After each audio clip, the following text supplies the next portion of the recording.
Oh hi, me again. Hanging out in the silly kitchen, cooking up as usual, something hopefully delicious. I like to think it's delicious before I make it, and then just cross my fingers and hope it turns out, because sometimes that's just the way it rolls. Ever since I cooked the last roast that I posted, I've been sort of like itching to get into another roast and use my cast iron Dutch oven again. So, of course, I pull out another roast from the freezer that I got with my collaboration with 5 Chicks and a Farmer. Gotta love these guys. Their products are so delicious and tasty.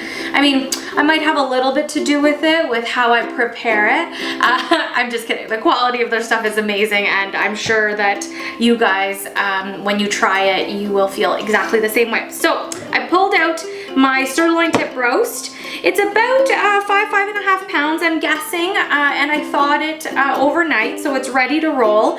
And I want to use the Dutch oven again because the results last time were so awesome, but I'm going to change things up just a little bit because this roast, with the cut of meat that that we're gonna see with this, it's gonna turn out more like that roast that you slice as opposed to the one that I did before, which if you saw the video, maybe I'll post it up in here for a link, it kind of pulled apart because we slow roasted it for many hours. So this one's gonna come out a little more like a traditional roast is my hope. We're gonna do the basic aromatics, onions, garlic. I've got a little bit of stock for the bottom of the pan as well to keep things moist and juicy.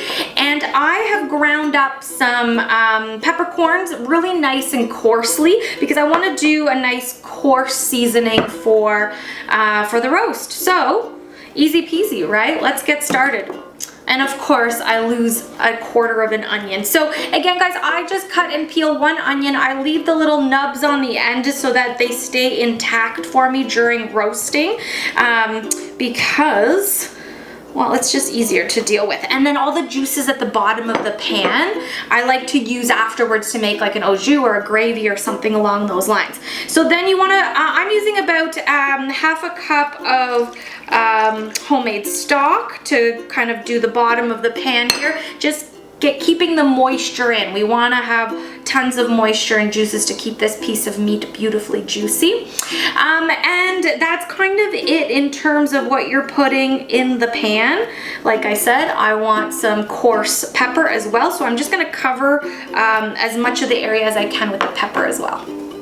So just sprinkle on your coarse pepper. If you have different seasonings that you like to use for your roasts, feel free. This is just the way that I wanted to try it because I like the natural flavor of a beef roast. There's lots of different things you can do. There's lots of different additives and seasonings that you can use. You can make, you can use like a steak rub, you can make your own blue cheese rub.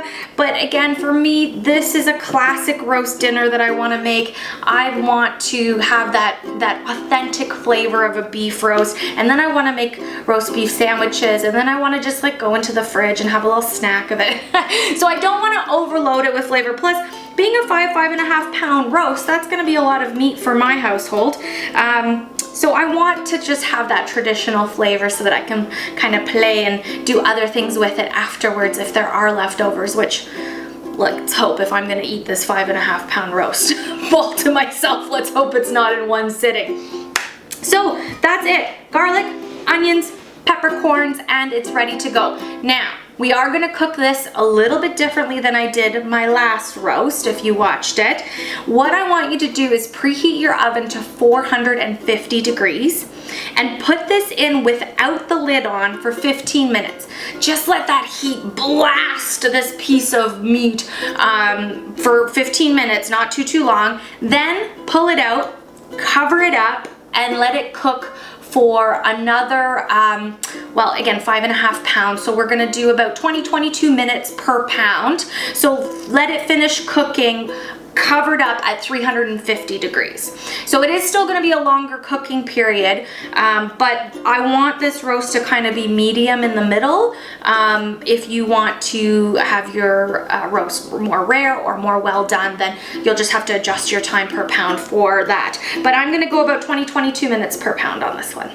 after all that time of cooking, I've prepared some side dishes to go with my roast, and I'm so excited to cut this baby open. Serve it up with potatoes, veggies, horseradish on the side, and if you feel like you want to do so, grab a little bit of that extra juice at the bottom of the pan and make an au jus or a gravy to go with it. You won't regret it. The flavor in the bottom of that pan is going to be spectacular. Well, I don't know about you, but this is making me really hungry, so I'm gonna go ahead and plate some food and eat it. Thank you so much for watching another episode of The Silly Kitchen. I really appreciate you guys tuning in, hopefully trying some of these recipes at home, or just watching and getting hungry. That's always fun too.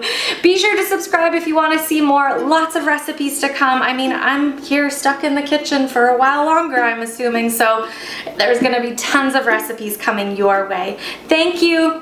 Stay safe.